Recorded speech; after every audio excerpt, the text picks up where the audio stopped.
Madam Attorney? Yes, sir. The discussion item, as we discussed at length this morning, this is an issue regarding legal representation of Commissioner Douglas Underhill. And, of course, the chairman is not back, but I leave it to the board with how to proceed. So we do have speakers. Colleagues would like to hear the speakers first. Yes. Our first speaker is Melissa Pino.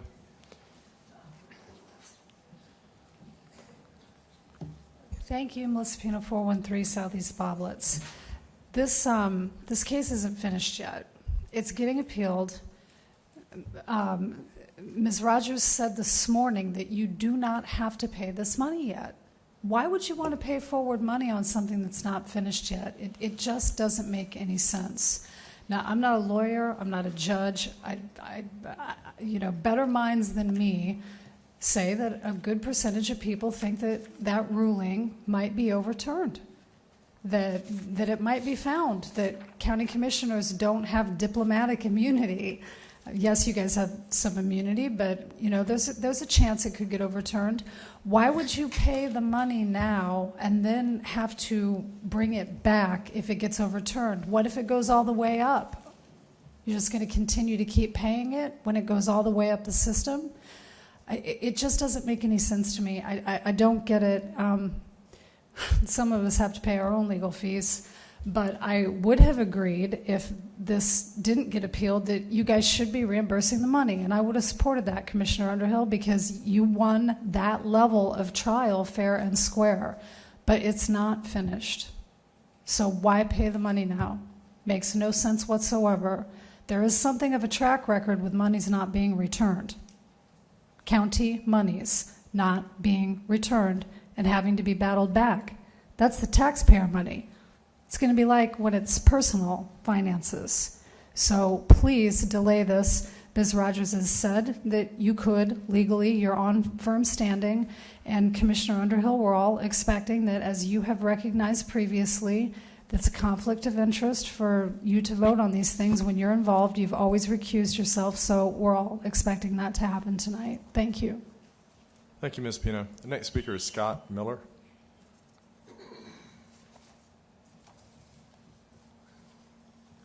Okay, I got a handout. Please. Thank you, It's Richie. way more copies than you need, but I want to make sure everyone had one. That is the notice of appeal that we filed. Thank you. I think last Friday. In any event, I'm here to oppose Commissioner Underhill's request for the county to reimburse his legal expenses at this time. It's important to note that the trial court did not have an opportunity to rule on the defamatory nature of Commissioner Underhill's statements. At issue in the hearing was whether or not the absolute immunity enjoyed by Commissioner Underhill in this chamber is also extended to his private life. Using the standard employed by the trial court, a commissioner could, for example, claim that a person was a thief or a drug dealer or a sexual predator, and without having to produce a shred of evidence, effectively destroy a person's life with no accountability. Before you dismiss that as far-fetched, please realize that's specifically what happened here. Commissioner Underhill accused me of committing multiple felonies in a conspiracy with former County Administrator Larry Newsom, and the only proof that he offered to substantiate his charge was, "That is what I heard." Gossip portrayed as truth. I'm confident that you all know Administrator Newsom, and to make those claims against such a good and faithful public servant is an outrageous conduct, reckless and unacceptable for a commissioner in our county. We believe that at the appellate level, this decision will be reversed, and the trial court will then be able to rule on the merits of Commissioner Underhill's statements, and will finally be able to hold him accountable for his flagrant disregard for the truth and abuse of county residents. If you vote yes today in this chamber, then by taking that vote, you agree that Commissioner Underhill's statements are acceptable conduct. I'm confident that no commissioner I stand before now would condone abuse of anyone. I request that you vote no on reimbursement of Commissioner Underhill's reckless disregard of his office. Thank you. Thank you, Mr. Miller. Next speaker is Tracy McAdams.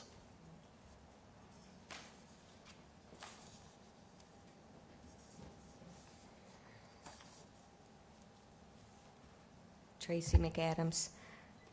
I think Commissioner Burgash had a good idea this morning, put it up because it is still ongoing, not denying Commissioner Underhill his payment for his attorney. but it is still ongoing. It's not finished. The final outcome to this can go a number of ways. There could be a number of things, issues that hit depending upon the final outcome of this. So I'm not opposed. I'm not for it. I just think that putting it into an account, like Commissioner Burgash suggested earlier this morning, was a good idea. Thank you, Ms. McAdams. Next speaker is Todd Harris. He's got a note to donate time to Ed Fleming. We don't necessarily donate time, but Ed Fleming would be the next speaker. In light of the circumstances, I would suspect Commissioner Underhill would be fine with it, so Ed can have 4 minutes when he comes up, regardless. Yes.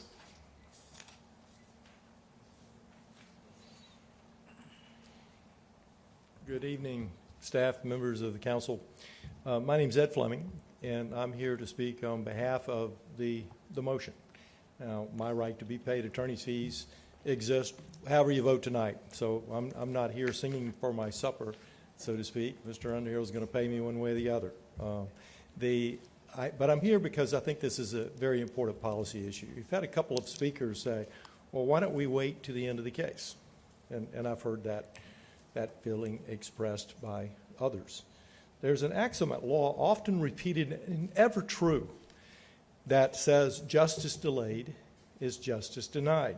Now that phrase comes, I traced it back to its origin, and the oldest origin of that phrase comes from William Penn, who was the founder of the Pennsylvania colony, one of the founders of this nation, who wrote, "To delay justice is injustice." When it comes to your policy, and we're not just looking at the statute which authorizes you to reimburse Commissioner Underhill, we're looking at your policy which indicates you will reimburse an employee and provide a defense for an employee who gets sued because they're acting within the scope of their duties. That's what your policy so indicates. So the question here tonight is whether you follow that policy. Now, when this initially came up, the question was, well, was it really within the scope of his duties? Okay, some of you thought that you may have been taught, like I was taught by my mom, if you can't say something nice about someone, don't say it at all, right? So you may think that Mr. Underhill is too aggressive in his style. Well, if it was only speech that no one disagreed with that we had to protect, we wouldn't need the First Amendment at all. I mean, it's speech that you disagree with that has to be protected. It is speech that someone finds offensive that results in lawsuits. Otherwise, there'd be no need for the absolute immunity for statements made by commissioners. So the issue before you is not whether you agree with Mr. Underhill's style. It is not whether you agree with his comments. It's not whether you would have done it differently. It is whether it falls within the scope of his duties.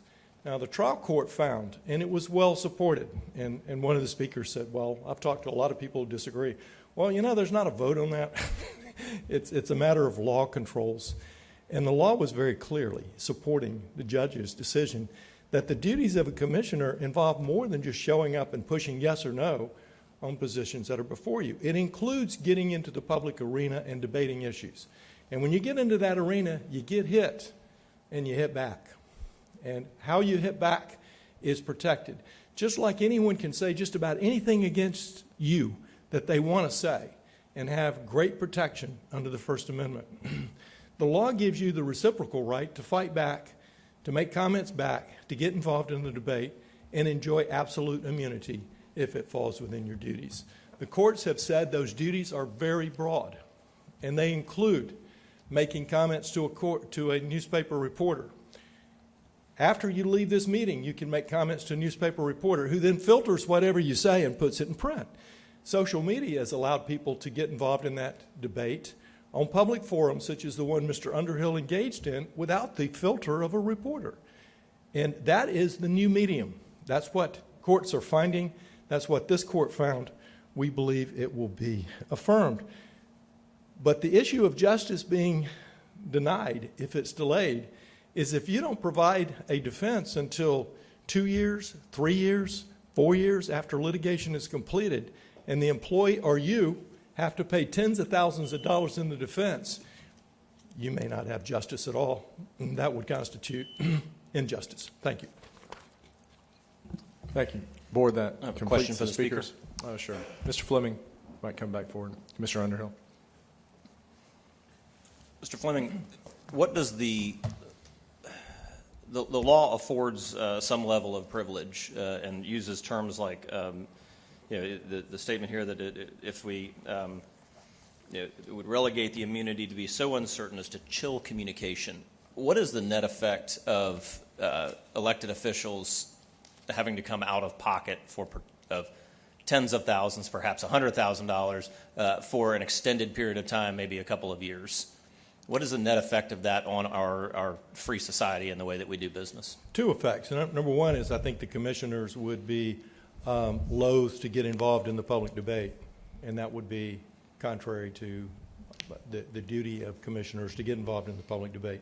And number two is it would allow a well-heeled opponent. I mean, sooner or later, you guys are going to offend somebody in this community. In fact, half the people who appear here on issues will go out of here disappointed with whatever action you take tonight. And that's always the case. If one of those persons happens to be financially well off and decides, I'm going to ruin that commissioner, I'm going to file a series of lawsuits against that commissioner, and if they don't get reimbursed for their fees until the final appeal is over, maybe to the U.S. Supreme Court, maybe 5 years from now, maybe $100,000 from now, they can accomplish that goal. That's the chilling effect if you don't apply your policy to Commissioner Underhill. So whereas most of our society, we know that as much as we like to talk about it being a fair society, we know that the rules, those who have the resources, are able to get a better break than those who do not have the resources. But in this building, in this room, as we do our jobs representing the people, we at least like to put on the idea that everyone who stands at that podium is equal. But if some who stand at that podium have a spoken or unspoken ability to hold sway over us, we can offend the poor, but we can't offend the rich. Well, and that's an interesting point. I looked back at the history of the so-called American rule. The American rule is that each side pays their own ways and legal fees, unless there's a statute or contract that reverses it. And why are we different from the rest of the world on that issue? Is because the people who founded this country came from a system in which a wealthy lord or a wealthy baron could financially ruin you because you couldn't afford the litigation expenses to battle them. That can be created against all of you. A wealthy lord or baron, they have different titles now, can financially ruin you by filing lawsuits against you. The issue that Mr. Miller raised is that you could accuse him of anything. That's not true. The comment has to be in the context of a public controversy. I don't think anyone would deny that Wedgwood is a public controversy. Rolling Hills is a public controversy. And that's the context in which those comments were made. He didn't make a comment about Mr. Miller's private life. He made a comment about his involvement in an issue of public controversy. And however you think that comment was one that you would have handled differently, that you might not have made at all, that's not the issue. If everybody agreed with the speech, it wouldn't need to be protected. Thank you. Thank you very much. That's all the questions I have. Mr. Chairman, I see Scott Miller had his hand up. Did you want to say? Well, you got to do it at the mic. Why don't you go ahead, if that's okay, Mr. Chairman? Commissioner Bergosh, if you would like that, that's fine. What did you have something to do? I did. My rebuttal would simply be that I'm also being denied justice here. All right. Do I have the resources to effect a legal case? Certainly we do. But now what you're giving him is an unlimited case. We don't have the millions of dollars that the county has to throw at a legal case. We have a very limited amount. So Mr. Fleming's comments cut both ways. I can make the exact same case to say that Mr. Underhill's comments and his conduct, his demonstrated conduct, has the same chilling effect on people in the community, because not everyone has the resources that I have to even begin to affect something. So most of them have to just shut up and take it. So to say that, to talk about that is not the same thing. We have the same rights that he does, except he works for us, or he's supposed to. That's all I got to say about that. All right. Please note that. Commissioner Bergosh, you still have the floor. Yeah, and like I say, I have a lot of respect for Ed Fleming. He's one hell of a lawyer, and I consider him to be a friend of mine, and that's why this puts me in a tough spot. I'll say this right off the bat: he absolutely deserves to be paid his $15,000, and he will be, as he intimated. But I just have a hard time paying right now, and I will say this for the record: I said this publicly to many people. Had this case not been appealed, I would have walked in here and we would have paid that tonight. But my issue is, and I strongly believe that we have no business paying this until we get a dispositive ruling once and for all, and this thing's brought in for a landing at the appellate court or wherever it ends up going. But I do agree that Ed Fleming needs to be paid. So, like I mentioned this morning, I did bring an alternative motion. Of course, I can't support any kind of a motion based on paying now with nothing, and just like an open checkbook going forward, which essentially is what we'd be doing, gentlemen. So my idea is to figure out exactly what's owed. I know we have a series of invoices here. I don't know whether or not Commissioner Underhill has paid some of it. I don't know. But, I'm not going to support just paying it. I support setting aside in a fund, the amount that is owed right now to Mr. Fleming, and upon receipt of a paid in full receipt from Commissioner Underhill, I say this board should set aside that amount, and once this ruling finishes the appeals process, then Commissioner Underhill can be reimbursed. That way, no one is waiting for the money. I know Ed's worked on this case for a number of months, and he deserves to be paid, but I don't feel comfortable at this juncture doing it, and so therefore I won't be able to support it. But I do have a motion that I've distributed, and I'll hear my counterparts before I make the motion. Commissioner Bender. Thank you. So echoing some of my earlier statements, Mr. Fleming made reference to following the policy. Unfortunately, we have two policies, that one that was in effect, or one that's no longer in effect, one that's still in effect. In my eyes, both of those were broken. Jeff, I could probably get to setting it aside. I don't know if it would require an additional vote, but at the end of the day, we still haven't been asked to exceed the current policy of $250 an hour, and I think that has, again, it's something that should be addressed, and if we are going to be continued to be asked to pay for those legal defenses, then I think that needs to come in front of our board as well. Thank you. Commissioner Underhill. Yeah, I was going to let you take your comments first if you had any.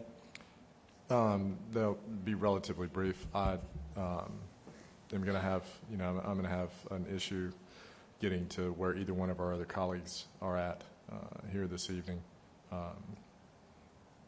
It's not something that I think is completely unexpected, based on comments that you and I have, conversations that we've had on the board that go back 3.5 years ish, at least. I certainly want to be open-minded to what's fair and equitable, but to Commissioner Bergosh's point about there being an appeal, I'm not going to say that my opinion necessarily changes at the conclusion of an appeal process. I reserve the right to have another decision at that time if it comes back to us, but if the want is to have it paid for this evening, I feel to pay this, the way it's presented tonight, is to enable and to a degree endorse behavior that I don't agree with. I read the ruling. Certainly, there are people in very influential positions that I don't think necessarily agree with my opinion, but nonetheless, that's how I feel. I think that to support it would be to endorse and enable at least similar, if not more egregious tone and more inflammatory tone, which is tone that, like I said, it's been a number of years since I've expressed my displeasure with the tone as it's been related to your colleagues. So now you can have the floor back.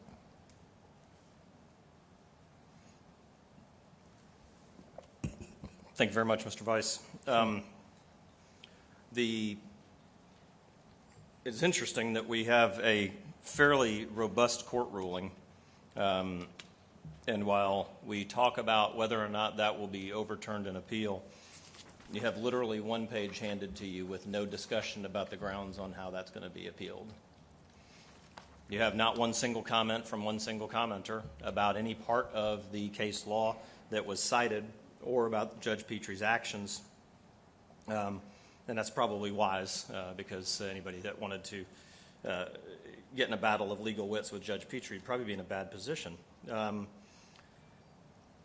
purpose for public defense of our actions here, particularly the offensive ones, because you don't need public defense of the non-offensive ones, right, is to ensure that we foster communication, that we say the things that need to be said, that we don't just whisper them in the back rooms or up on the fourth floor, as all these things have been whispered many times since long before I was a commissioner. The things that I said, often whispered by many, rarely said in public. Perhaps now we know why. It's going to cost you $17,000 out of your pocket. You'll get it back eventually because right is right, and we still live in a nation where eventually that comes into play. So I'm comfortable with that. It's interesting, and it's been said on this dais a number of times about what is within the scope of my job and what is not.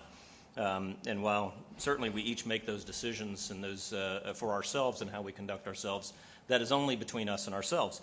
I cannot stand listening to Adam Schiff talk, but Adam Schiff doesn't represent me.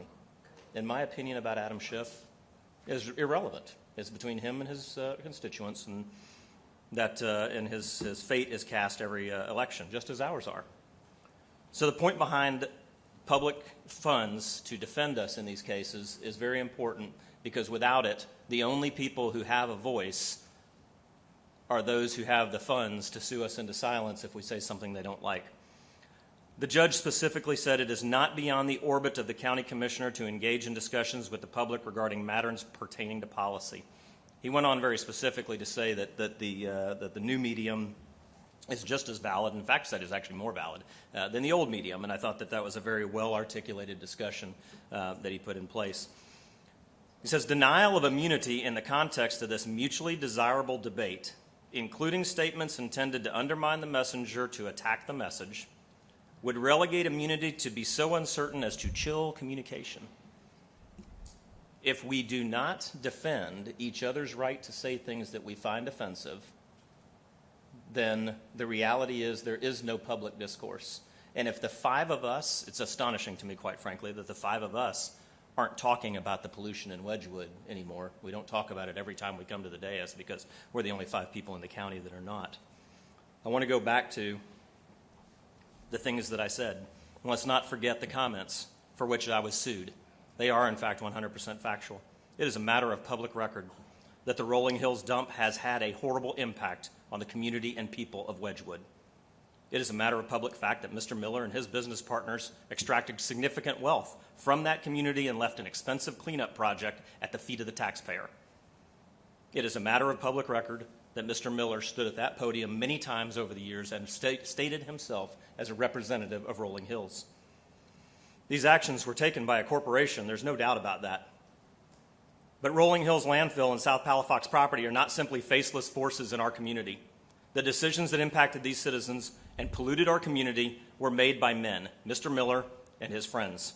These men have personally profited while the people of Wedgwood have suffered. The victims lack the resources to sue for a voice, but the perpetrators have the resources to attempt to silence those who would criticize them.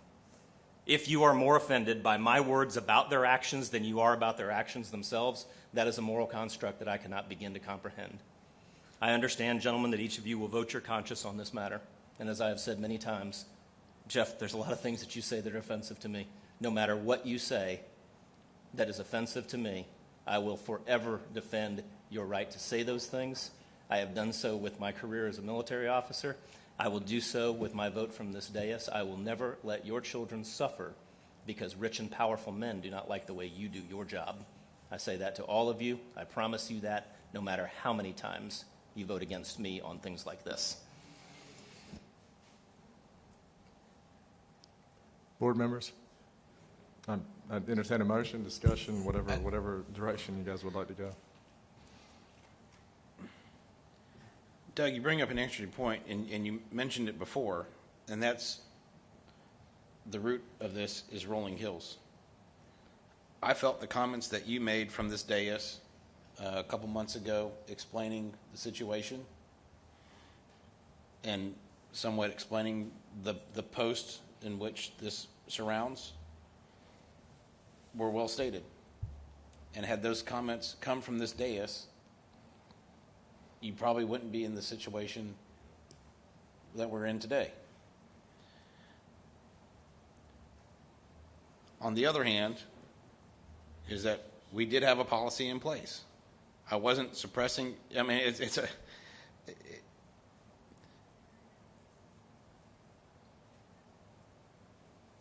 when you choose not to abide by it, whether you disagree with it or not, then, and this is even the you know, and Jeff said it too, is that we're not taking away the First Amendment right. We're just saying we're not going to support it when you go off.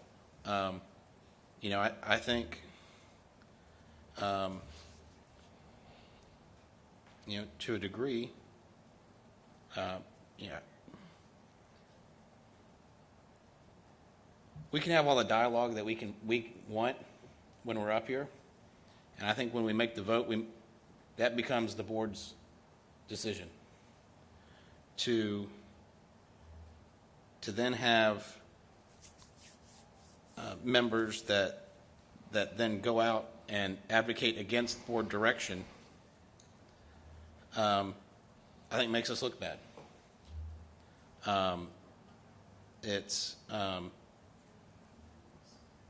We may not agree with the decision of the board, but that's the board's decision. So I hope moving forward that, you know, whatever way it falls tonight, you know, you're still my colleague, still going to respect you, we'll still be cordial, and it is no reflection on you as a person. It's how my thoughts on the situation and how what was in play should be followed. But I guess just ultimately going forward, I'd hope to see that that we're able to, again, if you're on the losing side of a decision or the winning side, that's the board's decision, and that's what we've decided. You know, if I lose, I've had a chance to say my piece. I've made my statement, and that should be that. That's again my belief on how we do it. But when you go out, when someone goes out to the public and is a county commissioner and starts advocating against that, you can't just say you're doing it as a private citizen all of a sudden, because clear, you know, based on the court ruling, it's still as a county commissioner. So I would hope that all of us take that into consideration in our future comments. I think it's a bad look for the board. I think it's a bad look across the state when after we've made a decision, we can't move forward together as a board. And anyway, I'd like to, hopefully we can have more of that going forward. Thank you, Commissioner. Commissioner Underhill, would you like to comment, or Commissioner Burgash next? Thank you, Commissioner. Interesting construct, not one that I am familiar with in my life. What any truth that is suitable to whisper is suitable to yell. Any truth that I say from this dais, I'll say from in a private meeting, in a public meeting, or in any other capacity. I don't know. And Stephen, I remember distinctly once when we had a discussion in the back about the ECAT stuff, that you said you didn't mind me saying stuff in private, just don't say it in public, or something along those lines, with regard to this issue of saying these things in plainly. My perception. I don't need my comments paraphrased, Commissioner. Well, you'll have an I don't- opportunity to re-paraphrase them if you wish. I will tell you that for me, there is no. I'm not ever going to have a different statement that I make from here or in private or in a private meeting or a small group of people. I say the same thing among my supporters as I do my those who are opposed to me. And in fact, I think it's that, that unwillingness to modify my message for the audience that is in fact at the root of, certainly the two lawsuits by my predecessor, this one, a couple of ethics charges by another commissioner, all of these things thrown out, of course. Not a single one of them, when given their day in court, has gotten even so much as an inch of progress.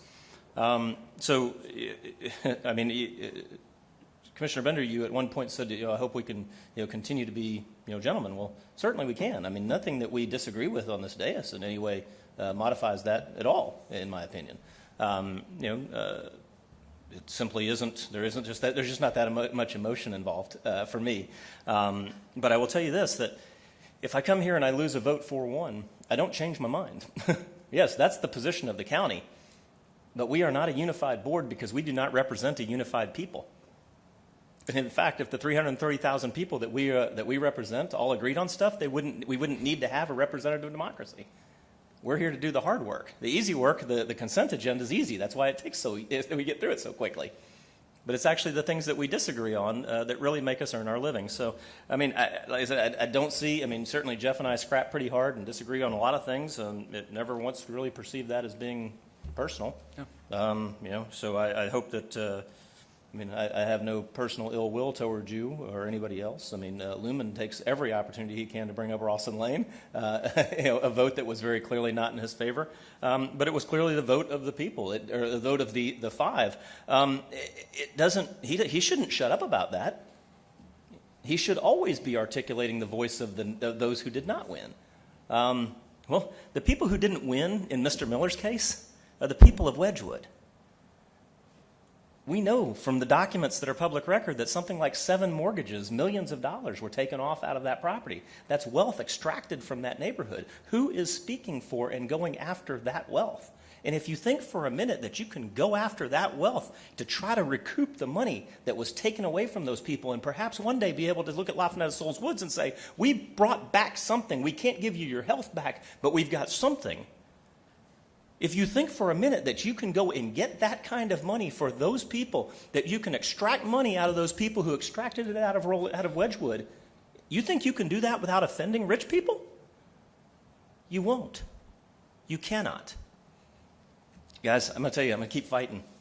I'm going to keep fighting. I'm going to keep fighting against every bit of corruption and this kind of twisted sense of privilege that is so common in this county. If that makes it impossible for you to respect me, I respect that. But I will continue, I promise, to respect the fact that you sit on in these chairs because the people of your district put you there. It's worth noting that this whole rigmarole, this whole dispute, was actually in play during the election season. And that is the right place for the citizens to say whether or not their representative is speaking on their behalf. And the citizens, in spite of the enormous amount of money put forward in the advertisement done by Mr. Miller, including those 2 former commissioners, in spite of all of that, in spite of all of Louis Bear's money that was dumped into that thing, I still won. I won not because I'm some great guy or some great politician. Clearly, I'm not very good at that. But the people of the West Side wanted these things said. And they want them to continue to be said, and they will continue to be said regardless, right down to my last dollar, Mr. Miller. Commissioner Burgash and Commissioner Bender. Yeah, and Doug, I'm hearing what you're saying, and I'm listening obviously to my counterparts as well. And what I know is, had this suit just ended right here at the circuit court level, there is no doubt we would have had to pay, and that's why I would have been prepared to pay. And I totally respect what you said, Commissioner Barry, about not wanting to pay.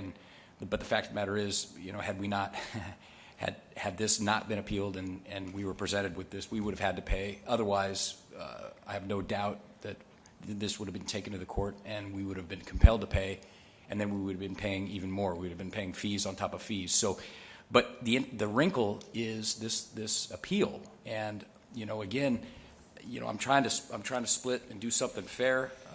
My friend Ed Fleming deserves to be paid. He's a hell of a lawyer, and he did a great job here. I just happen to not want to pay right now, not until we get all the appeals settled. So, but I did hear very clearly what Commissioner Barry said. So, hearing that, I don't know how we move this forward. I just don't know how even this compromise motion that I was going to bring, I don't see how it survives. But when we talk about free speech, and I'm a big proponent of it as well, and I have been for a long time, since I started my blog in 2008, and I've had tens of thousands, hundreds of thousands of hits on that, and it's been a very good tool for me to communicate. Now, I don't always put things on there that everyone's going to agree with. I try to stick with things, and once a decision is made, I try not to second guess my counterparts, and I hear what you're saying about that, Robert. I know that's but I'll tell you what, I'll project stuff before that vote's taken. I'll put it out there, and you guys will pretty much know where I'm at. And I think that's important, especially now as social media is becoming so prevalent and such a useful tool in our toolkits. But with all that said, every blog post that I've ever put on my blog since 2008 right now can be accessed. Anyone can go there. Every comment that's been published, it's all there. My Facebook, my commissioner's Facebook page, anything that's requested, and there have been many things requested, I do it and I turn it around quick. I mean real quick. I take a screenshot and I turn it around. I've never deleted any comments. I don't block people. And so I think there's a way to be who you want to be and be outspoken, but you have to follow the rules and you have to make sure that you turn things in. And when public requests are made, you can't delay them. So, and talking about protecting speech that's unpleasant, I'm sorry, Doug, I don't believe that that's what's going on here. I've been involved in some very unpleasant back and forths online. I mean, very unpleasant. And it goes a little something like this. I'm going to say something, I'm going to put something out. Someone's going to disagree. I disagree with them. And it devolves into, you're a fill in the blank. You're a this, you're a that, ad hominem attacks back and forth. That's one thing. That's rough and tumble. That's the internet.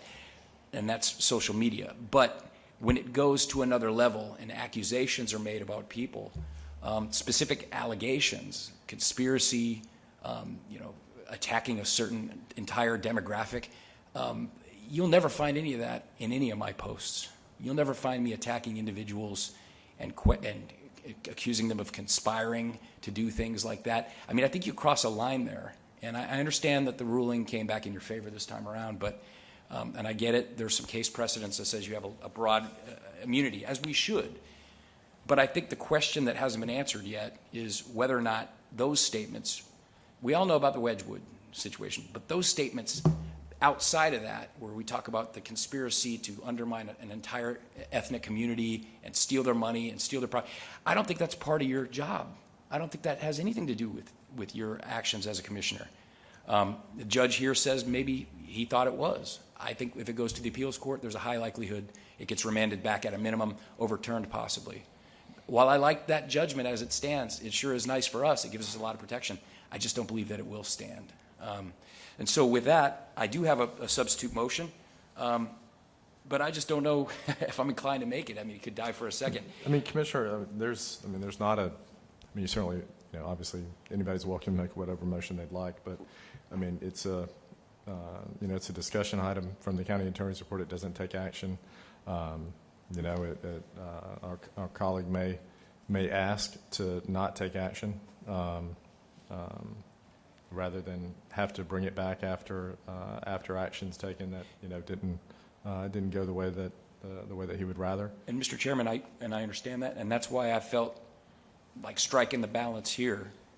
I mean, he obviously feels very strongly that he's in the right, and that this judgment that's been handed down by Judge Petrie is going to be affirmed at the appellate court. And if so, if it gets affirmed at the appellate court, he's going to get paid, whether or not you want to or not, Steve. That's just what's going to happen. It's going to Well, happen. you know, I mean, you may not. probably based on colleagues' comments, I certainly think you're right.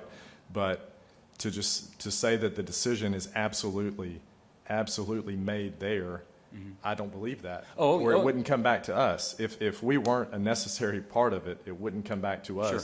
They would take the judge's order, they would submit it, and it would get paid. Well, and I I do agree with you. He probably will get paid. So I don't dispute that. What I'm trying to do here is do something that allows Mr. Fleming to be paid and allows Commissioner Underhill the light at the end of the tunnel that, hey, if he's right, we'll have this money set aside. And if you're successful at the end of all appeals, you'll be reimbursed. And I think that's fair. I think it's reasonable. Again, I'm not willing to pay these fees tonight. I believe Ed should be paid by Doug, and then we should set this money aside in a lockbox. And for the 6 months or 8 months, whatever it takes to go through the appeals process, if it's affirmed in 6 months, you get your money back. Doug, I just think it's fair. Doug, let me just ask you: do you want me to make this motion? I gave you a copy of it. Do you want me to? Well, no, I haven't read your motion, so. Why don't you take a look at it? Right? No, that wouldn't be appropriate. If you have a motion to make the motion. Otherwise, I'll make a motion. You gonna vote on it? Yes, absolutely. You're gonna vote. All right, I'll make the motion. We'll see what happens. If not, no skin off my back. I move that the Board of County Commissioners allocate and set up a fund in the amount of $15,622.25, or the portion of this amount still owed to Ed Fleming by Commissioner Doug Underhill for legal representation in case number 2019 CA 931. I move that this amount be held by the board until a final dispositive outcome is rendered in this case following any and all appeals. This amount shall be released to Commissioner Underhill if the case and all subsequent appeals are decided in his favor. Further, I move that this fund shall only be established upon the verification that Commissioner Underhill has paid this amount to his attorney and provided the board with a full paid receipt indicating this payment has been made. That's my motion. Is there a second?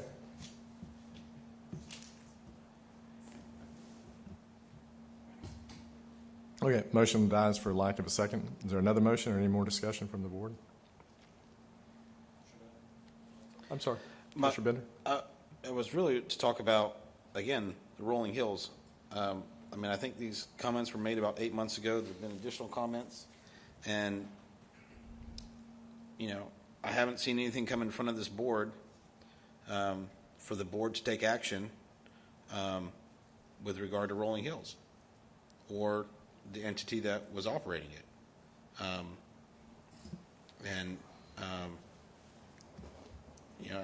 Again, that's,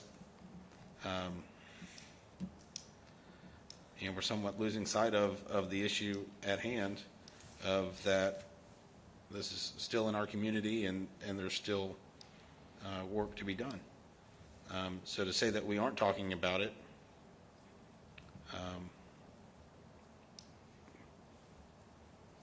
I think we're all willing to have that discussion when it comes forward. Thank you. Commissioner Madam Attorney. Underhill. Yeah, thank you. Madam Attorney, actually, at the time that this lawsuit was filed against me, what actions was the county involved in with regard to the principals at South Palafox Properties? I'm specifically talking about It is true that due to fire suppression efforts on behalf of Escambia County, there is still today pending litigation involving South Palafox Properties. Okay, so there isn't anything to come before the board, but in fact we have been and still are attempting to recoup the people's losses from those folks. It was a pending issue at the time of the discussion. It's a pending issue today.